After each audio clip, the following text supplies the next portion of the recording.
Buenas noches a todos ustedes. Mil gracias por venir a este conversatorio.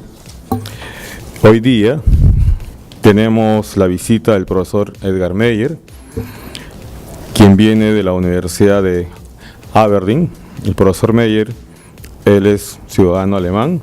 Su formación inicial fue en estudios de la salud y en Business Administration, que lo llevó a especializarse en el área de conocimiento del manejo de equipos, lo que es Knowledge Management in Teams, campo sobre el cual cuenta con un PhD en Management por la Universidad de Southampton de Inglaterra.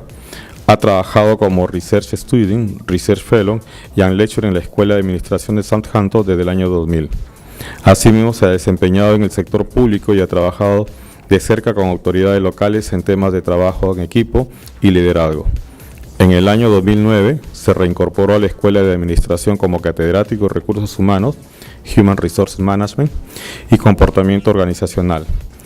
En Southampton actualmente se desempeña como director del MBA de la misma institución, cargo que ostenta desde el año 2012. El profesor Meyer viene como profesor visitante a la Universidad del Pacífico y esperamos que no sea la última vez. Muchas gracias, Edgar, por estar en... Okay. También como panelista, hoy día nos acompaña el señor Ernesto Rubio.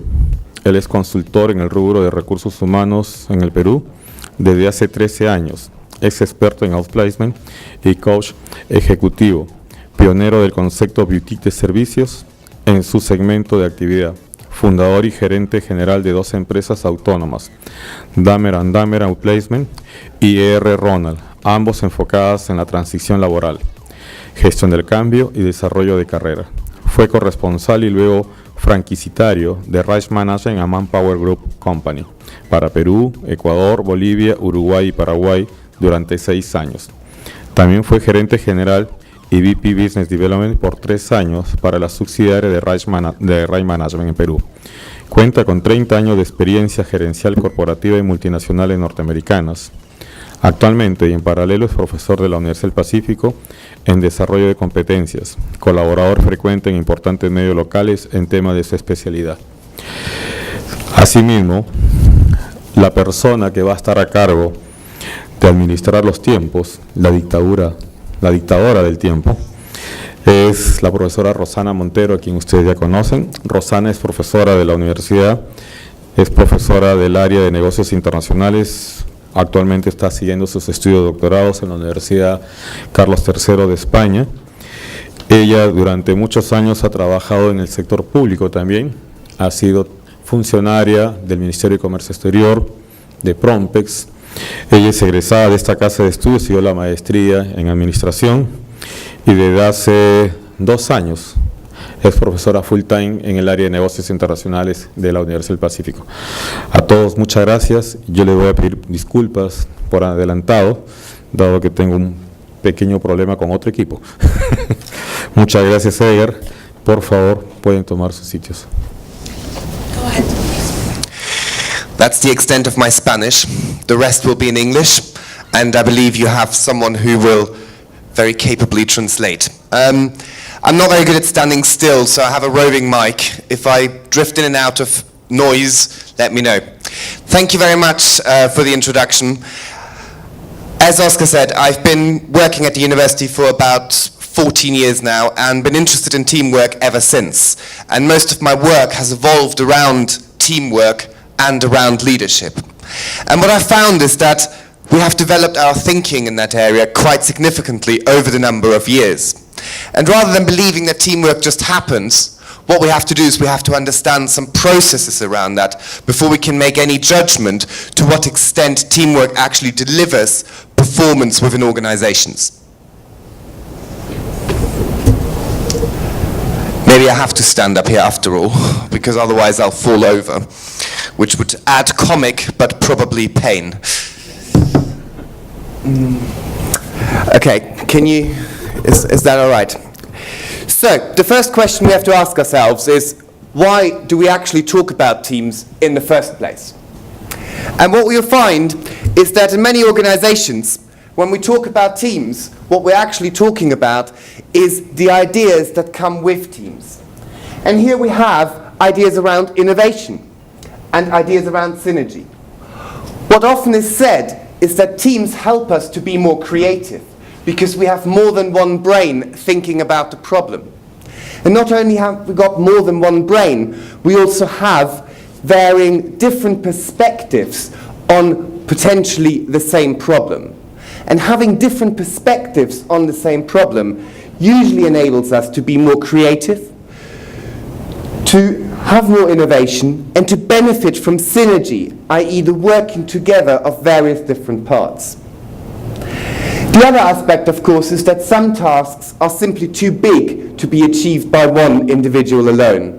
So by bringing together a number of individuals, hopefully it will help us to achieve a task. But that's not the only reason why we talk about teams. This is the literature or the popular press that tells us why we have teams and organizations. On a very fundamental level, we have teams because we are human beings. And human beings do not like to be alone. Human beings are social creatures. Very few of us are going somewhere alone. And if we go somewhere alone, we find people who we can associate with, because often we feel it's uncomfortable. This term is called homophily. And we usually associate ourselves with people that are like us, in terms of gender, religion, nationality. I'm sure any country you travel to, you'll find the Spanish-speaking person very, very quickly. And you immediately strike up a conversation, even if they're not Peruvian. But it's something you share in common. But there are also problems with that in teams, because we're not always knowing that we're doing this. It's an automated response. And the problem is, if we do this automated response, it may not have the best outcome in terms of performance of organizations. If you're a student, or if you have been a student, and you're asked to work in groups, I'm sure many of you said, I'm going to work with my friends, because I know my friends. I'm sure afterwards, some of them weren't your friends anymore, because they didn't do what you thought they're going to do. They didn't pull the same effort into the work. So therefore, choosing based on likeness is not the best decision at all times. And if we wanted to harness the creativity, synergy, and innovation that comes with teams, we need to understand a little bit more about how we actually create teams to be successful. The first thing we have to understand, though, is that teams is something different to groups. I'm sure you use Google as much as I do. You put the word team in, and you probably have about 20 million hits within 0.01 second. The ideas surrounding teamwork are everywhere, but mainly in the popular management press. When we look at the academic press, it's actually not so much developed. None of this literature, that's not true, not all of this literature is explicit about what we mean with teams and the benefits they could deliver. What they all say, however, that it's obvious that teams are better than individuals. And they always say, teamwork, we know exactly what we mean by that. Except, I'm sure if I ask every single one of you, what is a team and what is teamwork, everyone will give me a slightly different understanding, a slightly different definition of what it is. So we see the first problem. The second problem is, teams are something different to groups. We don't need to go through We don't need to go through every single detail of that. But what is important is that teams are indeed something that have different characteristics to any other forms of people working together. The main idea that is different is that teams have a sense of shared accountability and shared responsibility. It is less about me as an individual, it is about us achieving a shared goal. It's collective. There's synergy, i.e. complementarity. And everyone has something to contribute. And we don't have someone that says, I'm not responsible for that, it was you. In teams, what we say, it was our fault, as it was our success. And that is a major difference that you find in teams. And often when we talk about teams, what we really have is we have groups. And actually organizations make it extremely difficult to be genuine around teams and complementarity. Think of organizations and their performance reward systems, for example. Bonus pay, incentives pay, salaries are based on you. They're based on your performance, not on the performance of a team. So why would I pay any effort into a team if indeed my personal ambitions are only achieved through myself? So organizations talk about teams, but encourage individuals. And that is one of the biggest problems that we have, that we think we know what teams are, except we don't. Because we don't operate them in organizations in a true sense. Being an academic, I couldn't help myself but put some definitions up. So a team is a small number of people with complementary skills committed to a common purpose. This is important. And they approach which to help themselves mutually accountable. Whereas a group is a collection of individuals who work mainly on their own but interact socially and share information. I do like to use football as a metaphor. I am German, as Oscar said. Germany was very successful this year in football. Peru was reasonably successful. Brazil was very unsuccessful because it was not a team. It was all about one person. When that person wasn't there anymore, this entire team fell apart. There was no mutual accountability to a shared goal. It was all this one person's fault that he was not there. So you can see the difference between teams and groups already. No matter how many definitions you're going to read, what you're going to find is that there are a number of things that will reappear. The common purpose I talked about, the interdependence. It's not about individuals, their individual skill sets. It's about the synergy that comes. It's about satisfaction from this mutual working because we do not like to be alone. We like to associate ourselves with other human beings. The mutual accountability, and what we often find in the literature around teams is people feel empowered in teams. Why? Well, if my contribution to a team counts in the same way that everyone else's contribution counts, even though my skill set may be different, then I'm empowered. Just because Rosanna might be very good at speaking and I might be very good at writing, one is not more important than another. But only by having us together doing that. So someone appreciates my skill, and that is very important in teams. The topic of the presentation was, do teams solve a problem in the 21st century in terms of performance? I'm not going to give you the answer straight away, because I believe, partly through my reading, partly through my experience, that in order to make teams successful, you need to understand a few process aspects about teams. As I said already, I've been looking at teams for a very, very long time, so over 14 years, both from an academic perspective, but also from a practical perspective.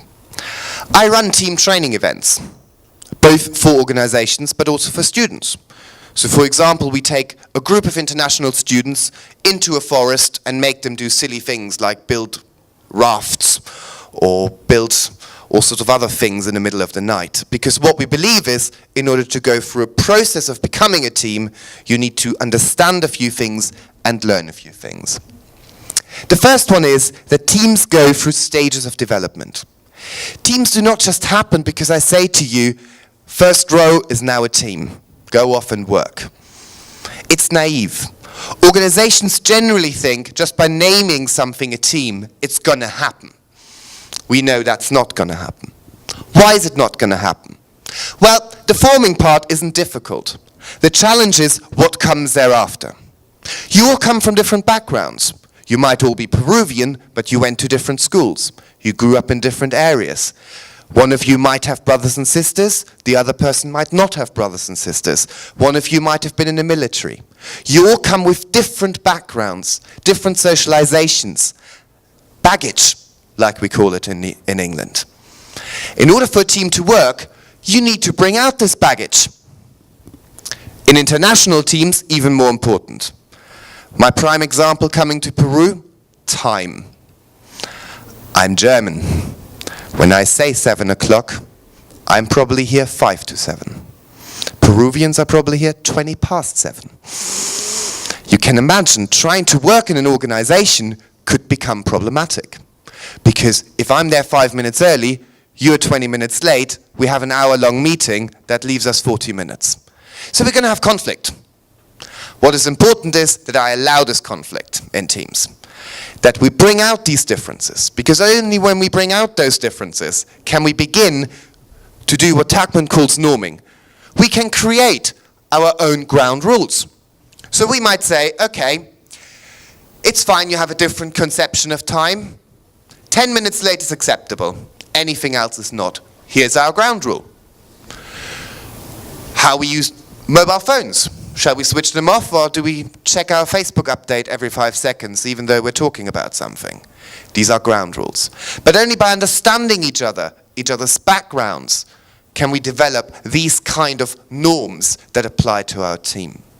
And what Tuckman says is, only once we understand each other, brought out all our baggage, and we created these norms, only then can we genuinely perform as a team. So that's the first thing.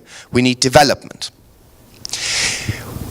When you look up this model elsewhere, maybe in the future, or you come across it again, what you will find is that often it's a line rather than a circle. Because what many ideas say is that you form a team, you make them storm and get to know each other, you then create a norm, and then they're off. And then you don't need to worry about it. Except that's not what's going to happen. Because let's assume I bring a new team member in. Let's assume I'm giving you a problem that you've never had before. So we start the whole process again. As part of this, we also need to understand that teams have conflict. And of course, some cultures like conflict a lot. Others don't like any conflict at all. I have very close friends from China and Taiwan. They don't do arguments. I think Latin American people quite like a good debate. Yeah? So here we are, difference. But why am I talking about here? Because what we're saying is there is a level of conflict and then there is performance. And we have to think about to what extent does conflict in teams impact performance. So if we have over there the level of performance being high and low, and here the level of conflict being high and low, how do you think a curve might look? Is it a line? Is it a curve? I see lots of arms in the air. Difficult for me to really figure out what you mean. I'll show you. That's what it is. It's a bell curve. Because what we're saying is, well, if we have no conflict at all, we have a problem.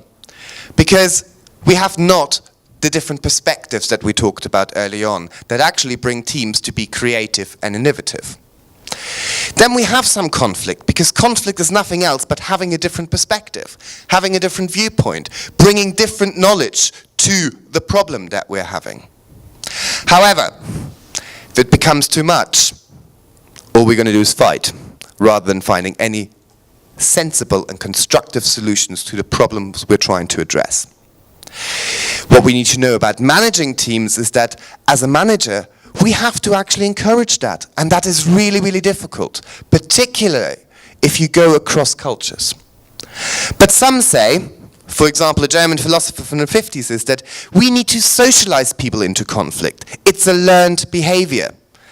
So for some cultures, clearly it's easier, for others it's not. But having a good debate, sharing different opinions, and finding consensus is really important, particularly in teamwork. We have done some work with a colleague and a PhD student of mine where we looked at teams from very different backgrounds in the health and social care sector.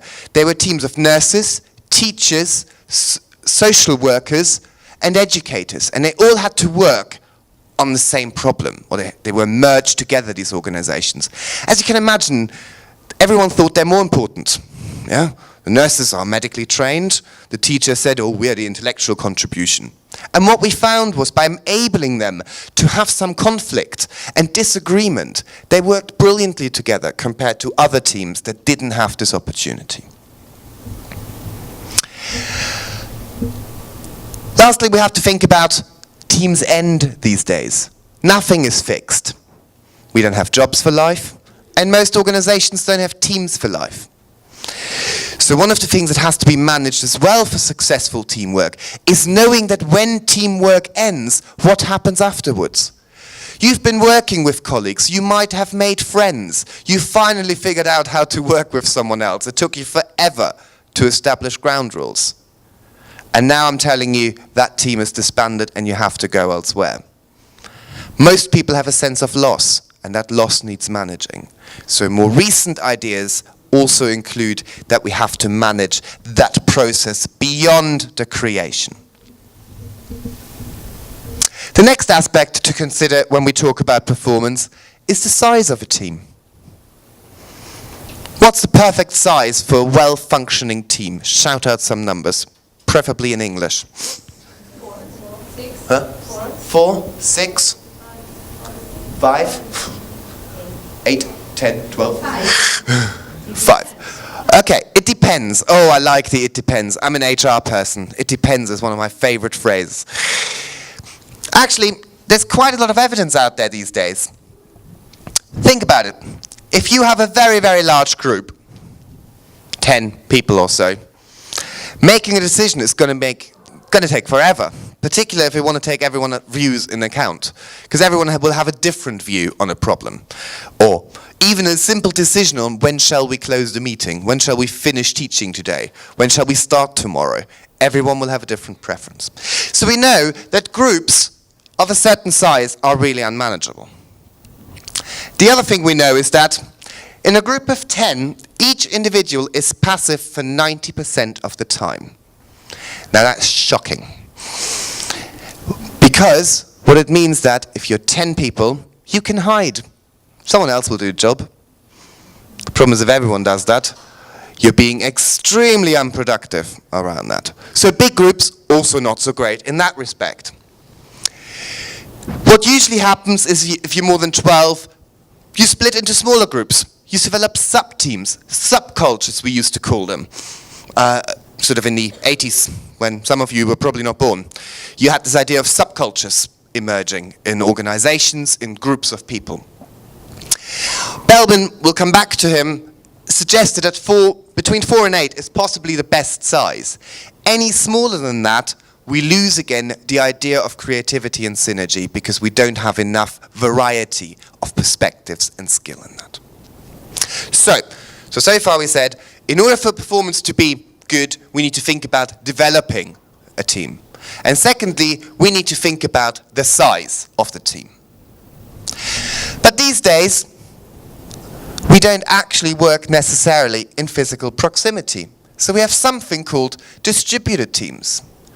We would be naive to think in organizational life today that every team is within the same building, never mind the same city, never mind the same continent. I also teach in Japan. I can't be there every time I have to teach. Thanks for Adobe Connect. Thanks for any other kind of software that enables me to stream something across borders and across time. So when we talk about the distributed team, we're talking about those that work independently across distance, time, and organizations. And what we know is that seriously impacts effectiveness. I like this graph. Because what we know, and we'll come back to that, is teams aren't actually the highest performing entities and organizations anyway, even though we keep saying they are. But trust me, they're not. But what is more important is that depending on how dispersed we are, that efficiency and effectiveness is also affected. I hope you all know the difference between efficiency and effectiveness. If not, go to your course leaders. Important. What is impressive is that So we're fairly good if we're on the same floor. Let's assume we work in an organization. Your office is there, my office is here. Our efficiency and effectiveness is pretty good as a team. Same building, our efficiency is going down the pan. It's not very good. Why? Well, we don't really know why, but one assumption is that if you're on a different floor, I'm spending half my time climbing stairs or waiting for an elevator. Because I assume I can talk to you in person. But when I want to talk to you in person, it's more than stepping outside my office, walking 3 steps and popping my head into the door next to me. It's actually going out of my office, going to another floor, talking, going back to my office, doing my thing. We're still reasonably effective, just not very efficient. This then picks up. And what is amazing is that if you're in the same city, but not in the same building, your efficiency and effectiveness is indeed higher than if you are on the same floor in the same building. And then, as you might expect, they drop significantly. Same country, same continent, different continent. Why? Because the challenges that you face are very, very different. How do you communicate with someone who isn't next door or in the same building? Well, you have to find different tools. Who has a smartphone? Some of you are lying, because I'm sure you do. There are no phones out there anymore that haven't got a touchscreen, or very few. We all find different ways of communicating. WhatsApp, text messages, some might even still call, my mum, for example. So what we have is we have different tools by which we are having to figure out how we're going to engage with one another, how we're going to communicate. That's why same city works really well. We're in the same time zone, we're in the same city, it's probably easy to dial a phone or communicate in some language is a problem. You have earthings today because there's a very clever person behind that screen over there who talks as fast as I do and tells you in a very different language what I'm saying. When you go out to work, you won't have that opportunity. You'll have to figure out how to communicate with someone from a different country, from a different culture, and explain to them precisely what it is you want to work on together. So I travel to about 10 to 12 countries a year, both teaching and other pieces of work. You can imagine my English and my German doesn't get me very far. However, it's the only thing I have. So I have to think about how I use that in the best way. Sometimes when you work at home, you study at home or you work at home, I sometimes try to work at home, you have distractions. When I work at home, there's washing to do, I haven't cleaned for a while, I'll have a cup of tea. And then I go back to work. If I work on a couple of research teams with other universities across time and days. But I have a day job as well. I have teaching commitments. I have administrative commitments. Oh, and I know I was promised I'm going to write 1,000 words for the paper with my colleague in Japan. Except I keep forgetting it because I have local tasks that are so much more important, at least feel more important. Challenge, and we have to find a way of doing that. Clarity of vision in organizations is really important. And if we think back of what defines a team, the common vision, the common purpose is pivotal for successful teamwork. So unless we really are clear what it is we're working towards, I don't have the opportunity every day to look into someone else's office and say, that's what we're doing, isn't it? So I need to be clear what it is we're working on. And then we have accountability and governance. It's very easy if we sit on the same floor to be mutually accountable, because I can tell if you haven't done your thing. If you are 1,000 kilometers away, you don't know whether I've done it or not. So you need to trust me that I tell you when I haven't done something or when I have done something. And that's difficult for organizations. I'll give you an example. I have a friend who's French, lives in London, and manages an IT team in India for Tesco's. Now, can't get any more multicultural than that, except he has to trust his team. He can't be in India all the time. I don't think he's actually been once. He doesn't like India very much. I don't know why. Nice country. Anyway, so what you have to think about is that these processes are important. Task-related, processes are important, because these are the only thing that's going to keep us working along that. And if we are a dispersed team, ideas around developing the team, the size of the team, and how we communicate in that is really, really important. Besides process, dispersion, and size, there are a couple of other things that I just want to mention. Globalization. I kind of alluded to it. We haven't got all the time in the world today, but otherwise I would bore you with cultural differences. I mentioned time, conception of time. You have cultural differences about the role of gender. Tonight, it looks pretty equal split between men and women. I promise you, 10 years ago, this would have looked very, very differently. In my classroom, I have 15 different nationalities when I teach my MBA students. I don't have more than 3 people from the same country. Problems? Absolute problems. Trying them to work in teams. Think about political. Having a Palestinian working with an Israeli. Having a Peruvian working with a Chilean. Oh dear. So, globalization brings lots of difficulties as part of working in teams. Technology. We talked about it. Opportunity but challenge as well. I can work anywhere in the world. It's actually quite great being in Peru because of the way the time difference works. By the time lunchtime comes, England is finished and I can concentrate on my teaching here and all the things. Except my mornings are really busy. I get up at about 5 o'clock here to catch up with my workload, that by the time I get to university here for 9 o'clock, I've done most of my work over there. Possible by technology. But are we all able to do that? My dad, who only retired last year, only bought his first computer 2.5 years ago. So technology is a real challenge if that is the main means by which we communicate. And lastly, we have diversity. I know you have rules in this country as well in terms of the size of the organizations and whether you should employ disabled people or not. Other countries have even stricter rules. Germany, for example, if you have more than 20 people, 5% of your employees must be from a group that is disabled, for example. What about religion? I do a lot of work in Saudi Arabia. Saudi Arabia has Fridays off. In England, we have Saturday and Sundays off. That's 3 days a week I can't work out of 7. That's nearly half of it. So working with diversity is really, really complicated and makes teamwork that much more complicated, and we have to think about that. Besides all of those process issues, then we have the problem of you. You're still individuals.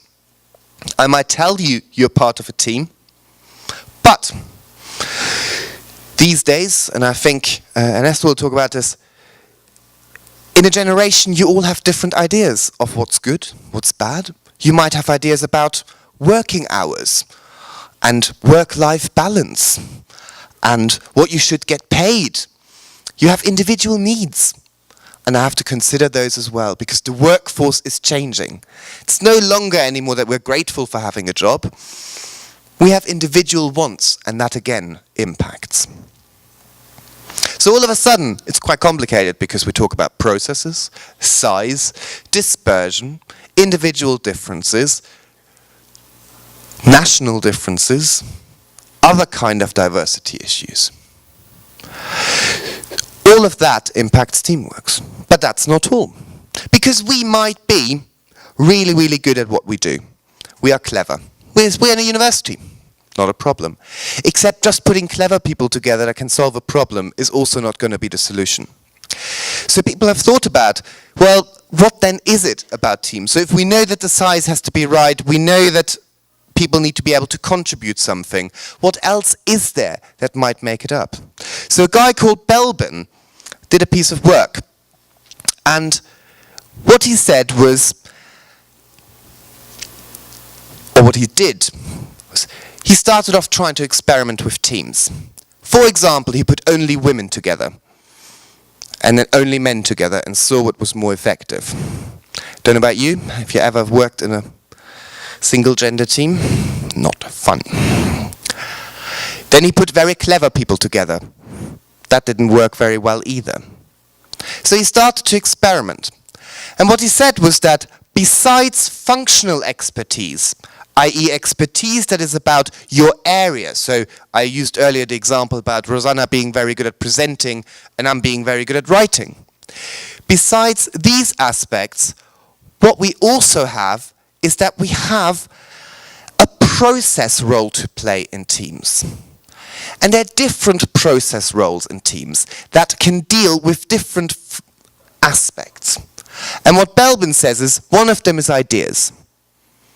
We can all be clever, except if no one has an idea of how to solve a problem or address a problem that we're facing as a team, it's no good.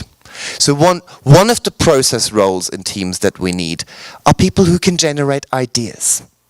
He calls them plants and monitor evaluators. It's not important what he calls them, just that they're idea people. We also need people who are people person. Those that care for other people. I'm sure you had friends or people you worked with that were just orientated on, let's get this task finished. It was 12 o'clock, you had no dinner yet. I know you start teaching here at 7:30 in the morning or some ridiculous hours. So you've been here for 12 hours. That wouldn't happen in England. 9 to 5. Yeah? So you need someone who looks after you and says, are you okay? Shall we have a break? These people are really important. You also need people who are good at coordinating. You can't do everything at the same time. Not everyone can do everything. You need to split up tasks, but that usually requires someone who's good at identifying who's good at what and then distributing the tasks accordingly. And lastly, he said, there are those people that are just task-focused. They like to get on with stuff. Those friends of yours that said, can we stop talking now and do things? We've talked long enough about it. And they're very important as well because they give energy. They make sure that we progress. So in summary, what I'm talking about is that rather than just focusing solely on the functional or technical expertise, we also need to focus on the processes that we have to complete in teams. So the people aspect, the idea aspect, and the task aspect. And what Belbin said, and what we have shown in research, only if we have a balanced team, i.e. people that have technical expertise, but also who have these roles within teams, the process roles, can a team work effectively. So, let's just quickly try and bring all of that together so far. As I'm German, I think I'm on time, considering we started late.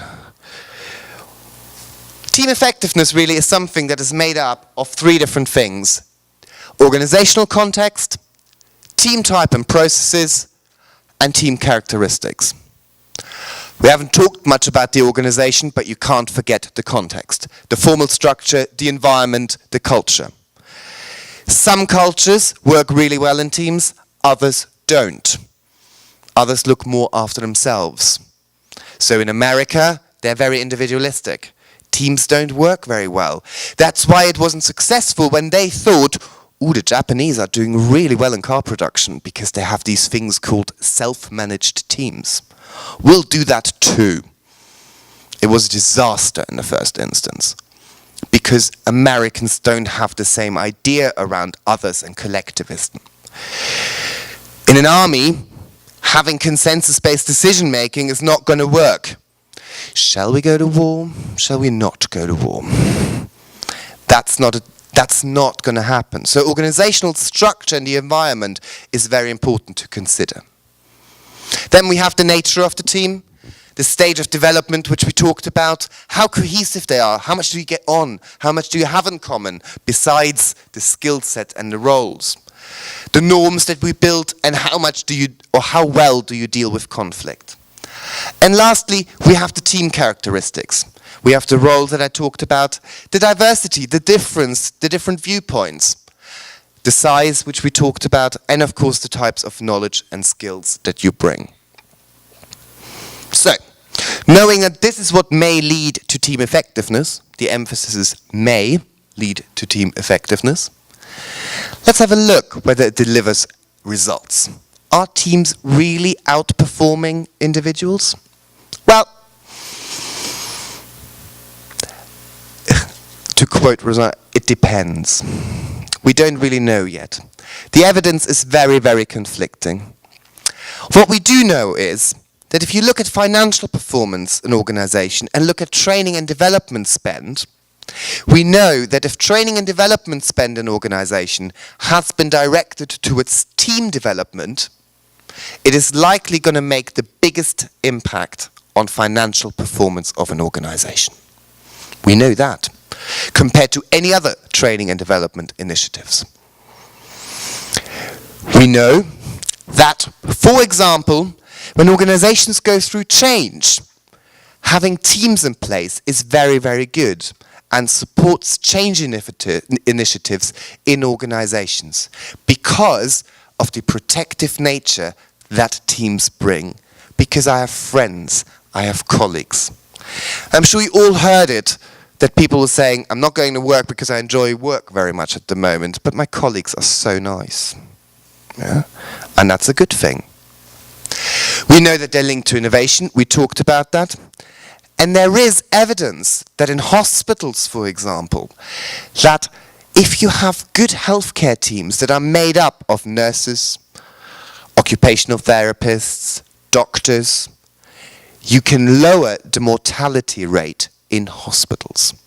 That's a pretty convincing argument for me that teams might be effective. We know that teams add value. There's clear, sorry, that was a bit fast. No, that's where we are, sorry. So teams do add value. There's clear potential benefits, but we need more research around that. And we don't yet are there. We know that, for example, there are organizational improvements. Most organizations are utilizing teams, although most teamwork is happening in manufacturing organizations. So the idea of self-managed teams, as it was in Japanese car companies. The public sector has also been the one that picked it up most. Private sector organizations, because of the way pay is distributed and reward is given, teams haven't been established so well and haven't been so successful. What we need to think about, to what extent is it a label? So let's compare whether it makes any difference whether you do something alone or whether we work as a team. The problem is that we always see teams as the solution, the panacea to any problem we have in an organization. If we can't solve it, let's put a team in place. Let's put a working group together. Do something that involves more than one person. And it's seen as a silver bullet, the magic solution to everything. And quite some people have said now, quite frankly, not the best idea at times. And I'll show you in a moment why. So we overstate the benefits of teams in many cases. We know that it's culturally dependent, and I talked about that. The contingency of culture and type of organization needs to be taken into consideration. Because one of the reasons we overstate them are things like social loathing. I've shown you the statistic that in groups of 10, we are basically not doing anything for a very long time. It's easy to hide. Teams are not good because we're always going to have someone who's not going to do the best. Because the others will do it. And if you see that they're doing it, what are you going to do? You're going to pick up their work? No. You're going to go, well, if they are not doing it, I'm not doing it either. So in a very short time, we're going to be really, really unproductive. We have the problem about decision-making in groups. Have you heard of risky shift? Who makes riskier decisions? Groups or individuals? Who thinks groups make riskier, so more risk decisions? So you think individuals take riskier decisions? Yeah? Wrong. But thanks for playing. We know that groups take much riskier decisions than individuals. Why? Well, there we don't agree, but there are 2 or 3 explanations. One of them is the shared accountability can counter work here. Because I might say, well, You know, it goes on all of our backs.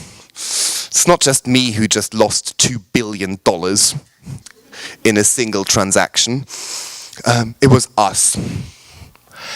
It's also, another explanation, is about how we communicate in teams. I'm sure you've experienced it. In some teams, there's always one who's really loud, who always has something to say, is the first to talk. These are also usually the people that are extrovert and therefore by default more likely to take risky decisions. And when it comes to group decision making, the quieter people often go, okay, yes, for the sake of it, let him or her have it. So therefore we make riskier decisions in teams.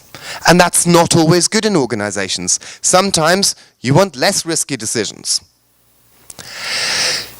Are they better than individual decisions? Well, on the whole, they're better than average in terms of decision making, and there are various scales by which you can measure them, but they're definitely worse than best in teams. Why? Well, usually because it's a consensus. If you make a decision in a team, it's a consensus, because we want the majority at least to agree. That means someone had to give something up. Diffusion of responsibility. Who is actually accountable? The idea that in teams you don't have a leader or someone accountable? Rubbish. Someone needs to be the one where the buck stops at the end, who takes responsibility. And people have misunderstood Japanese self-managed teams for a good 15 years before they figured out they're not all equal. There is someone who is ultimately responsible. May it be because of age, of expertise, of other reasons. It may not be obvious because they may not wear a suit compared to other uniforms, but there is a leader. Groupthink. Groupthink is the idea that if you spend too much time with the same people, you tend to adopt and adapt. One of the people in my class here is German. He's been here for 4 weeks. He's always late to every class. His explanation, I'm going with the Peruvian culture. Great. That happens in teams too. We begin to think alike. You go to an organization, you're new, and you ask questions. Why are we doing it this way? Why are we doing it that way? And you get the answer from people who've been there 15 years. We've always done it this year. 5 years later, you have a new person coming. You've been there for 5 years. They ask you, why are you doing it this way? Your answer, we've always done it this way since I've been here. We enculturate. It's normal. So actually, changing teams, having different people in there is really important. And lastly, it's sunk cost. It's not a massive problem, but we do have a problem that we think teams are the solution. We invest heavily in it, except then we realize they're not the solution. So you have two choices, stop the team or trying to get the best out of it. Usually what organizations are doing is they're trying to get best out of it because we've already invested too much in it to pull the plug. We find it in product development in particular. A team went off doing things. Everyone thinks it's a great idea until we realize it's not. Well, we have to try and make something of it because it was too expensive overall. So, my concluding remarks. Hoping that any of this had made sense whatsoever. There is a need for effective teamwork, and the reasons is because organizations are complex. We have people from lots of different cultures, lots of different backgrounds, with lots of diversity, and we know that teams can be very, very beneficial. There is evidence that there can be performance improvement. However, teamwork is not always the solution. But most important, teamwork doesn't happen automatically. It's a process that needs continuous attention. It's no good just taking a team for team building once and then assuming it keeps going. It's like anything. It needs reinvestment. It needs bringing things together. And some organizations, you may have heard, they have beer and pizza nights. There are lots of organizations like Google or Amazon. What they hold is beer and pizza nights, where their teams just get beer and pizza to socialize after work. We know that some fashion brands, such as Louis Vuitton, are doing exactly the same to facilitate innovation with their teams. So it's a process that requires resource, time and money, and continuous attention. And we know that training for teams can make a difference. I hope I was pretty much on time for 40 minutes, so thank you very much for your attention.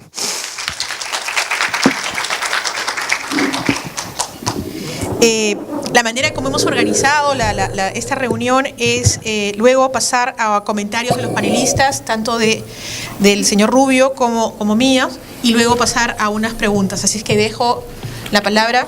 Sí. Edgar, por favor. Ernesto, y muchísimas gracias por la exposición. Edgar, thank you very much for your exposition. Uno de los factores más importantes que están escogiendo los de la generación de millennials, que son la generación Y, es el trabajo en equipo. Y esto es sumamente importante, saber cómo se hace la pregunta en una entrevista de trabajo, para ver si en esa compañía en la que estoy aplicando se trabaja en equipo. Es sumamente importante, después de todo lo que ha dicho Edgar en relación al trabajo en equipo, y ya que la generación millennial está priorizando esto como uno de los factores del salario emocional, que son, aparte del salario monetario, uno de los factores más importantes, saber preguntar al empleador en la entrevista de trabajo si se trabaja en equipo o no. Dejo esa inquietud porque es importante que tengamos, cuando en un contexto de entrevista nos preguntan, ¿tiene usted alguna pregunta? Normalmente la gente pregunta y se van a preocupar de mi plan de carrera, van a ¿cuánto me van a pagar? ¿Hasta qué hora se trabaja acá? Entonces, es importante hacer bien la pregunta y hacer una pregunta de manera inteligente, de manera apropiada. Es un punto sumamente importante después de haber escuchado lo importante, lo relevante que es el trabajo en equipo en general. Sí, perfecto. Muchas gracias.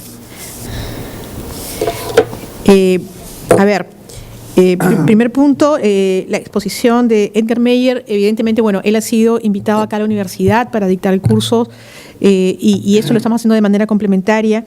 Y a mí me pareció muy buena idea invitar a Ernesto porque justamente él nos había dado a los profesores hace muy poco tiempo una charla respecto a los millennials y ustedes son parte de los millennials, ¿no? Y tenemos distintas maneras de ver el mundo, tenemos distintas maneras de actuar. Ahora bien, eso tenemos que complementarlo también con el hecho de que estamos trabajando dentro del área de negocios internacionales. Por lo tanto, tenemos diferencias a nivel de generaciones y tenemos diferencias a nivel de cultura, como bien lo ha señalado Edgar. Diferencias horarias, diferencias en capacidades de manejo de tecnología, diferencias en cuanto a posibilidades de comunicación, y todo ello afecta. A lo largo de mi carrera sí he tenido la oportunidad de trabajar con equipos de trabajo que no están en el mismo piso, que no están en el mismo edificio, que no están en la misma ciudad, que no están en el mismo país y que no están en el mismo continente. Y evidentemente, claro, hay una curva que va decreciendo en cuanto a eficiencia y efectividad. Como ese cuadro me ha parecido espectacular, muy bueno. Pero esa va a ser la realidad de ustedes, ¿no? Lo más probable es que la realidad de ustedes sea justamente esa.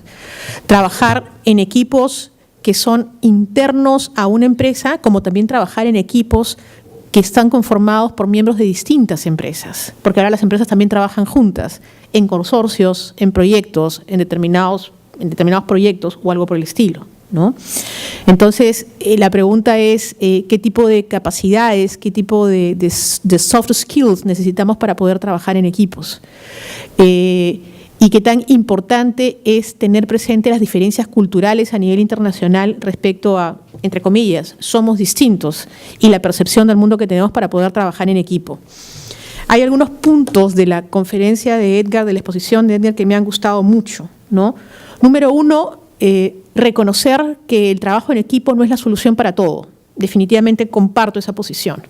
Hay que entender qué tipos de trabajos deben desarrollarse en función al trabajo en equipo y qué tipos de trabajo deben encargarse a una persona en específico, porque son muy especializados, porque son muy demandantes, porque tienen que trabajarse en muy corto plazo, por ejemplo, etcétera. Y también hay que tener en cuenta Otro punto importante de la exposición que me parece realmente importante, lo subrayo, es el tema de que el equipo tiene que cuajar, el equipo tiene que entrar a un proceso en el cual se van desarrollando cierta sinergia internamente para hacer que el equipo funcione. Y a veces no nos damos espacio para ello, ¿no? Yo lo veo, por ejemplo, en los salones de clase. Señores, tienen que hacer tales trabajos grupales. Si no se han dado cuenta, en los sílabus estamos teniendo mucho cuidado, mucha cautela en que el 60% de los trabajos, de la nota de los cursos sea a nivel individual y 40% a nivel grupal, porque queremos desarrollar justamente el trabajo en equipo dentro de los alumnos de la universidad, porque vemos que es un requerimiento en el presente y en el futuro. Entonces, no todos los trabajos son para trabajos en equipo. El equipo necesita un espacio para madurar, para compenetrarse y para dar resultados, ¿no? Las condiciones en las cuales hay que trabajar en equipo ya no significa estar dentro de 4 paredes y poder dejar el escritorio, cruzar el pasillo, como lo decía Edgar, y llegar a una reunión. Hay una serie de condiciones que están cambiando y son esas condiciones cambiantes son cambiantes para ustedes y no sé qué será de acá a 5 años, ¿no? Será más complicado todavía. Por lo tanto, hay ciertos, insisto, soft skills que tenemos que desarrollar para poder formar parte para ser integrante de esos grupos y poder contribuir y no tener evidentemente esa posición de ocultarnos detrás de 5, 7 u 8 compañeros de trabajo. Quiero terminar, y con esto abro las preguntas, con una frase que me pareció muy simpática, que le he sacado de, you have to tell me if they are good researchers about teamwork, okay? John R. Katzenbach and Douglas Smith from Wisdom of Teams, okay? Teams do not seek consensus, they seek the best answer. Me parece muy interesante, ¿no? Los verdaderos equipos no buscan el consenso, sino la mejor respuesta. Y como él indicó, al final tiene que haber un líder, al final tiene que haber un responsable, pero ese líder tiene que saber llevar ese equipo adelante, ¿no? Esperemos poder lograr en ustedes ese expertise para que puedan hacer eso. Ok. Listo. No sé si ustedes están abiertos a algunas preguntas, si quieren hacer algunas preguntas, a cualquiera de la mesa, por supuesto. Sí, me gustaría saber mucho la opinión del señor Edgar, que las empresas transnacionales normalmente... buenas noches, me gustaría saber mucho la opinión del señor Edgar. ¿Cuál es la tendencia mundial de las empresas transnacionales que cuando van a otras latitudes de llevar sus propios equipos con sus propias culturas, o caso contrario, aceptar la de otras culturas sabiendo que se van a desarrollar en otros espacios? ¿Cuál está viendo esa tendencia en la actualidad a nivel global? That is for you, Edgar.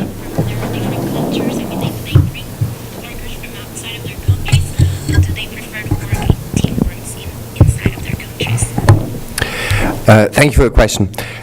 Just today I spoke to my students about the way in which companies manage global operations.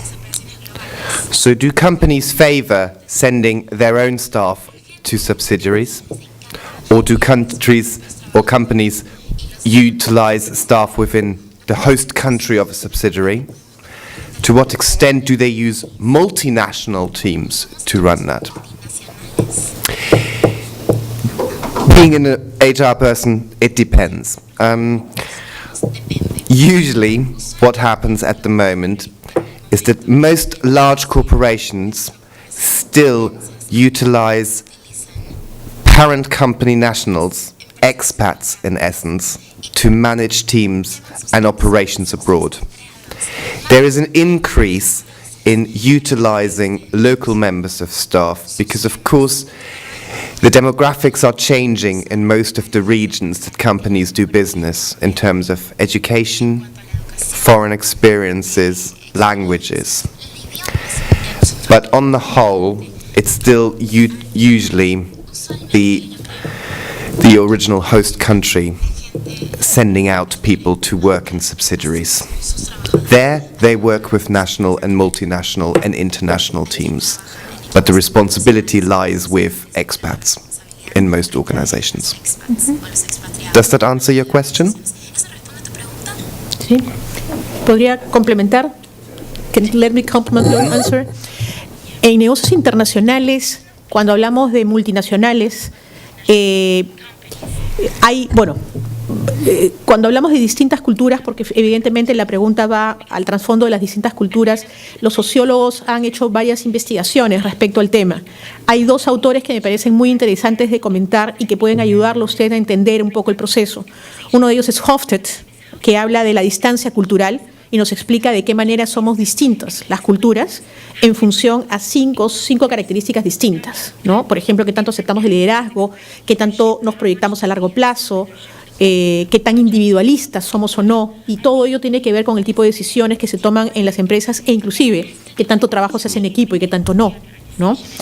Un segundo autor es Hall, que habla de las culturas de alto y bajo contexto, qué tanto se confía en la palabra de la persona, qué tanto las cosas deben ir por escrito, qué tan importantes son los abogados, qué tan rápido podemos llegar a acuerdos, o qué tanto nos demoramos en llegar a acuerdos. Y en función a todo ello ha surgido una teoría que divide a las multinacionales en cuanto a cómo organizarse y cómo tomar decisiones y quién toma la batuta en lo que llamamos etnocentristas, policentristas y geocentristas. Las multinacionales que tienen un enfoque etnocentrista son aquellas que están muy cargadas respecto a tener el 100% de liderazgo de las decisiones en base a lo que viene a ser la casa matriz. Las filiales ejecutan, pero todas las decisiones se toman desde la central. ¿De acuerdo? Hay un segundo grupo que es el policentrista, es decir, las multinacionales dividen el mundo en zonas, por decir algo, Asia, Latinoamérica o tal vez Sudamérica, Centroamérica, etcétera, y ven en esas áreas puntos comunes a nivel cultural y ponen cabezas en cada área y ya tenemos un mix, es decir, puede haber un experto de la oficina central siempre tratando de llevar la cultura de esa empresa por delante, ¿no? que prime eso siempre, pero aceptan una permeabilidad, aceptan cierta flexibilidad porque entienden que hay factores culturales que hacen común a ese grupo de países y que pueden hacer más llevadero el trabajo. Y por último están los policentristas, que es el otro extremo, que dice que acepta la diferencia cultural en cada país y prácticamente le da la batuta a cada oficina en cada país para llevar a cabo cambios. No a todo nivel, por supuesto, pero sí puede haber una cabeza que sea peruana, una cabeza que sea colombiana, una cabeza que sea argentina en cada uno de esos países. La generalidad que nos dice que la mayoría de multinacionales están yendo a un término medio, a un término geocentrista. Pero para que una persona que no pertenezca a la oficina central tenga la capacidad de liderar una empresa a ese nivel, evidentemente, una vez más, tiene que tener unos soft skills muy especiales, ¿no? Y dentro de ellos, evidentemente, está manejar la multiculturalidad y tener esa capacidad de trabajar en equipos y trabajar con otros horarios y trabajar en otras situaciones, ¿no? Sí.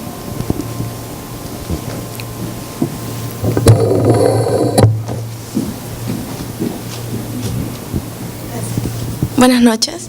Good evening. I have a question for Edgar. My question would be, well, I have actually two. The first one would be if that you usually don't pick who are you working with in groups in class, for example. I was wondering if you can turn a group into a team. And the other one is kind of personal. I'm taking this class, International Management, and I was wondering, I'm working with people from German also, and the Peruvian, and I have this trouble that some of them are kind of shy, and the other one are kind of negative. That's the Peruvian girl I'm working with. So I was wondering how to get to motivate a team, and also turn negativity into something productive for the group. That's it. Thank you. Okay. First question. Can you turn a team or a group into a team? 90% yes. I think you can do that by working very carefully around the development. But it's much more difficult if you don't have any influence on how you set them up in the first instance. So it kind of starts with the forming part of it, so thinking carefully around it. Not using personality tests or things, but making people aware that it will be a journey to teamwork. But certainly my work with organizations has shown that you can turn pretty much any bunch of people into something coherent. Think of the difference between teams and groups as a continuum rather than as perfect group, perfect team. Somewhere along that line, you can move them. I'm pretty convinced. And evidence seems to suggest that around team development. Otherwise, we wouldn't spend so much on sending senior executive teams to weeks away and have these kind of team building activities. It's big business, team building, big business. Second question. I'm going to pick up some stuff that Rosanna has talked about. I talk to my students amongst the ethnocentricity, polycentricity that she just mentioned. I talked about Hofstede, which is cultural differences. You also might want to think about personality types. So when you talk about leaders, for example, there was a very long assumption that on the big 5 personality traits, the most important is being extrovert, loud, positive, forward. We now know, not necessarily. Quiet people can have something to say. This is where groups do need a leader, where management by consensus isn't work. Someone needs to take this, remember the people role I was talking about, the coordination role, and shut the talker up and say, 1 second, do you have a view? And give the quiet person time. When I work with multinational groups, I'll be short, you have cultures which are by nature quiet, Chinese, Japanese. You have culture which are by nature louder, Latin America, Latin Europe, English. How do you manage that? Well, there's an expectation. If you pose a problem to them, in Italy, in England, we just shout and we'll brainstorm loudly, all together. Japanese, Chinese will go through in their head and trying to present a whole solution. If you understand those cultural differences, you can manage it. So it's up to you. So say to the negative person, hold on a moment, let's hear what someone else has to say. Open up the space for these people. I found very successful.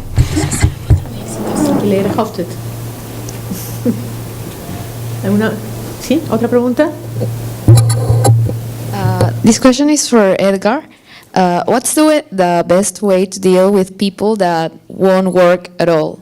For example, even when you try to explain them what to do, or you give them instructions, but I don't know, maybe they are stubborn or they just want the other people to work. What will we? Which would be the best way to deal with that? Threaten public humiliation. No, it's sometimes I think it's underestimated. I think it's a very difficult question. There's no best way of dealing with it. I think there is a power relationship. There's something about how you can manage it. If you're a student team, there's nothing you can manage. You have no power over those people. You can only work through influencing. And influencing is a very tiresome, very difficult job. If you have power, it could be through punishment, it could be through reward, it could be through threats, and they don't have to be obvious threats, but about consequences of not working. So it's it really, to some extent, relates to how you can relate to that person, whether you have some formal authority. If you don't have formal authority, it's about influencing. It's about trying to appeal to their sense of community. It's trying to appeal to their sense of self-worth. What we know is people actually feel good if they achieve something. So if you make them feel not so good by not achieving something, but trying to show them that achieving something is within their reach, sometimes that works. I don't know the person. I know your problem. I have this on a reoccurring theme. Because in my role, I have very little power over very few people. So I work mainly through influencing. Sometimes successfully, sometimes not. So, sorry, can't solve your problem. Thanks. ¿Alguna pregunta? ¿No? ¿Suficiente? Ok, yo quisiera cerrar diciendo que creo que el tema que se ha presentado acá es definitivamente importante, actual, creo que va a tener mayor preponderancia a futuro, ¿no? Y que evidentemente presenta un reto, ¿no? Porque es fácil tomar la posición de estar detrás de 4 o 5 y evidentemente es mucho más difícil tomar la batuta y tratar de dirigir un equipo, ¿no? A un real team. Yo creo que todas los casos, las experiencias, las teorías que podamos traer y compartir con ustedes para hacerlos pensar más respecto a este tema, así como otros temas que tienen que ver con su desarrollo profesional, son absolutamente valiosos para ustedes y espero que lo valoren. ¿Okay? Yo les doy muchísimas gracias a Edgar, Ernesto, por su presencia acá, a ustedes, porque sé que están en hora de no clases y evidentemente es un sacrificio y creo que podríamos terminar con un aplauso para el expositor y el panelista. Muchas gracias.